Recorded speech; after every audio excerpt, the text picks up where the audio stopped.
Kings at Home, an innovative home video telemetry service. Dr. Franz Brunnhuber.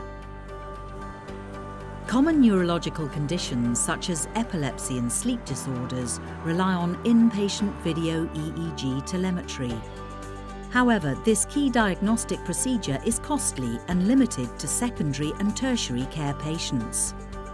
The scheme tackled this issue and developed a new mobile system to perform this vital procedure in the patient's home. We discovered that recording seizures in the patient's home allows us to overcome a hospital bias that is a rather artificial environment, and we can see the seizure develop in the patient's natural environment. We record continuously for 2 to 3 days. Every day the technician goes out, reviews the data, prunes the data, and they are reviewed back at the hospital.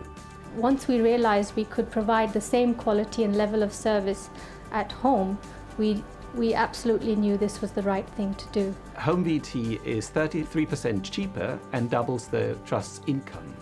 In addition, if we applied home video telemetry to 80% of our telemetry patients, the trust would gain 1,242 bed days a year. Dr. Brunnhuber and his team have piloted, evaluated and implemented this new approach, resulting in the new Kings at Home clinical service of home video EEG telemetry, an innovative facility for those struggling with neurological conditions. I was able to do normal things like play my instruments. I'm really fond of music, so I was able to play the piano and was able to study harder. For my GCSEs especially, it didn't stop me from doing any of those things, whereas if I was in hospital, I wouldn't have been able to do that. We'd had 2 sort of unsuccessful attempts without capturing anything.